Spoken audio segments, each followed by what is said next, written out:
Hello friends, ಎಲ್ರಿಗೂ ನಮಸ್ಕಾರ. ಯಾರೆಲ್ಲ ನನ್ನ ಚಾನಲ್ ನೋಡ್ತಾ ಇದ್ದೀರಾ ಪ್ಲೀಸ್ ಸಬ್ಸ್ಕ್ರೈಬ್ ಮಾಡಿ, ಲೈಕ್ ಮಾಡಿ ಮತ್ತು ಶೇರ್ ಮಾಡಿ.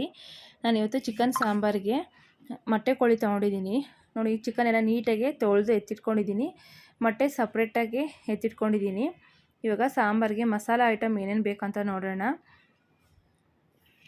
ನೋಡಿ, ಈಗ ಸ್ವಲ್ಪ ತೆಂಗಿನಕಾಯಿ ತೊಗೊಂಡಿದ್ದೀನಿ. ತೆಂಗಿನಕಾಯಿ ಸ್ವಲ್ಪ ಗಸಗಸೆ ಹುರಿದ್ಬಿಟ್ಟು ಇಟ್ಕೊಂಡಿದ್ದೀನಿ.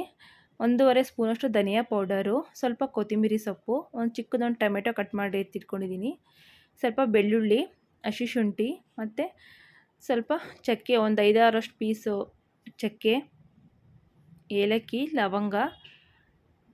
ಇಲ್ಲಿ ಒಂದು 2 ಗೆಡ್ಡೆಯಷ್ಟು ಈರುಳ್ಳಿ ತೊಗೊಂಡಿದ್ದೀನಿ. ಈರುಳ್ಳಿ ಕಟ್ ಮಾಡ್ಕೊಂಡು ಸ್ವಲ್ಪ ಅರಿಶಿನ ಪೌಡ್ರ್ ಹಾಕಿದ್ದೀನಿ. ಇವಾಗ ಇವೆರಡನ್ನೂ ರುಬ್ಕೊಂಬರೋಣ. ನೋಡಿ, ಮಿಕ್ಸಿನಲ್ಲಿ ರುಬ್ಬಿದ್ದೀನಿ. ಇದು ಅರಿಶಿನ ಮತ್ತು ಈರುಳ್ಳಿದು ರುಬ್ಬಿ ಎತ್ತಿಟ್ಕೊಂಡಿದ್ದೀನಿ. ಇದು ಮಸಾಲೆ ರುಬ್ಬಿ ಇಟ್ಕೊಂಡಿದ್ದೀನಿ. ಈಗ ಒಗ್ಗರಣೆಗೆ ಕುಕ್ಕರ್ ತೊಗೊತಾ ಇದ್ದೀನಿ ಒಂದು. ನೋಡಿ, ಈಗ ಸ್ಟವ್ ಮೇಲೆ ಕುಕ್ಕರ್ ಎತ್ತಿಟ್ಕೊಂಡಿದ್ದೀನಿ. ಅದಕ್ಕೆ ಸ್ವಲ್ಪ ಆಯಿಲ್ ಹಾಕಿದ್ದೀನಿ. ಆಯಿಲ್ ಸ್ವಲ್ಪ ಬಿಸಿ ಆಗಬೇಕದು. ನೋಡಿ, ಬಿಸಿ ಆಗಿದೆ. ಚಿಕನ್ ಹಾಕ್ತಾಯಿದ್ದೀನಿ. ಎಲ್ಲ ಚಿಕನ್ ಹಾಕಿದ್ದೀನಿ. ಇವಾಗ ಅದಕ್ಕೆ ಈಗ ಸ್ವಲ್ಪ ಉಪ್ಪು ಹಾಕ್ತಾಯಿದ್ದೀನಿ. ಉಪ್ಪು ಹಾಕಿ ಎಲ್ಲ ನೀಟಾಗಿ ಮಿಕ್ಸ್ ಮಾಡ್ಕೊಬೇಕು. ಅದೆಲ್ಲ ಮಿಕ್ಸ್ ಆಗಬೇಕು. ನೋಡಿ, ಇವಾಗೆಲ್ಲ ಮಿಕ್ಸ್ ಮಾಡಿದ್ದೀನಿ. ಚೆನ್ನಾಗಿ ಬೇಯ್ಕೋಬೇಕು ಅದು ಉಪ್ಪು ಜೊತೆಗೆ. ನೋಡಿ, ಈಗೆಲ್ಲ ಬೆಂದ್ಕೊಂಡಿದೆ. ಇವಾಗ ಈರುಳ್ಳಿ ಪೇಸ್ಟ್ ಇತ್ತಲ್ಲ, ಅದು ಹಾಕ್ಬಿಟ್ಟು ಎಲ್ಲ ಮಿಕ್ಸ್ ಮಾಡ್ತೀನಿ. ಈ ಪೇಸ್ಟ್ ಜೊತೆಗೆ ಚೆನ್ನಾಗಿ ಬೆಂದ್ಕೊಬೇಕದು. ನೋಡಿ, ಈಗ ಆಲ್ಮೋಸ್ಟ್ ಎಲ್ಲ ಬೆಂದಿದೆ ಅದು. ಈಗ ಚಿಲ್ಲಿ ಪೌಡ್ರ್ ಹಾಕ್ತಾಯಿದ್ದೀನಿ. 1.5 ಸ್ಪೂನಷ್ಟು ಚಿಲ್ಲಿ ಪೌಡ್ರ್ ಹಾಕ್ಬಿಟ್ಟು ಮಿಕ್ಸ್ ಮಾಡ್ತೀನಿ. ಎಲ್ಲ ನೀಟಾಗಿ ಮಿಕ್ಸ್ ಮಾಡ್ಕೊಬೇಕು.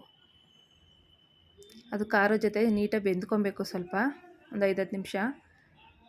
ನೋಡಿ, ಈಗೆಲ್ಲ ನೀಟಾಗಿ ಬೆಂದಿದೆ. ಇವಾಗ ಇದಕ್ಕೆ ಮಸಾಲೆ ಹಾಕ್ತಾಯಿದ್ದೀನಿ.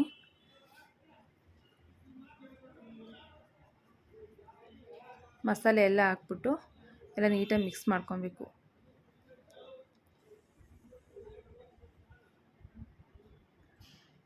ಎಲ್ಲ ಮಿಕ್ಸ್ ಆಗಿದೆ. ಇವಾಗ ಇದಕ್ಕೆ ಸ್ವಲ್ಪ ಇವಾಗ ನಮಗೆ ನೀರು ಎಷ್ಟು ಬೇಕೋ ಅಷ್ಟು ಹಾಕಬೇಕು.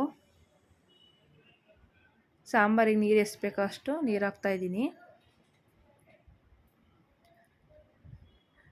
ನೋಡಿ, ನೀರು ಹಾಕಿದ್ದೀನಿ. ಸ್ವಲ್ಪ ತೆಳುವಾಗೇ ಇರಬೇಕಿದು ಚಿಕನ್ ಸಾಂಬಾರು.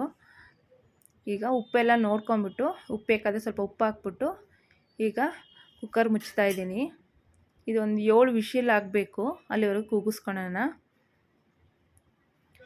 ನೋಡಿ, ಈಗ 7 ವಿಷಿಲ್ ಆಗಿದೆ. ಇವಾಗ ಸಾಂಬಾರು ರೆಡಿಯಾಗಿದೆ. ನೋಡಿ, ಸಾಂಬಾರು ರೆಡಿಯಾಗಿದೆ. ಇವಾಗ ಇಷ್ಟು ತೆಳುವಾಗಿದ್ದರೆ ಸಾಂಬಾರು ಸಾಕು. ಮುದ್ದೆಗೂ ಅನ್ನಕ್ಕೂ ಚೆನ್ನಾಗಿರುತ್ತೆ. ನೋಡಿ, ಈಗ ಮುದ್ದೆ ಮಾಡಿ ಇಟ್ಕೊಂಡಿದ್ದೀನಿ. ಮೊಟ್ಟೆ ಏನಿತ್ತಲ್ಲ, ಆ ಮೊಟ್ಟೆನ ಸಾಂಬಾರು ಆದಮೇಲೆ ಮೊಟ್ಟೆ ಹಾಕ್ಬಿಟ್ಟು ಒಂದು 10 ನಿಮಿಷ ಅದು ಕುದಿಸ್ಕೊಂಡಿದ್ದೀನಿ ಸಾಂಬಾರು. ನೋಡಿ, ರೆಡಿಯಾಗಿದೆ. ಸಾಂಬಾರು ಸೂಪರಾಗಿತ್ತು. ನೀವು ಕೂಡ ಟ್ರೈ ಮಾಡಿ.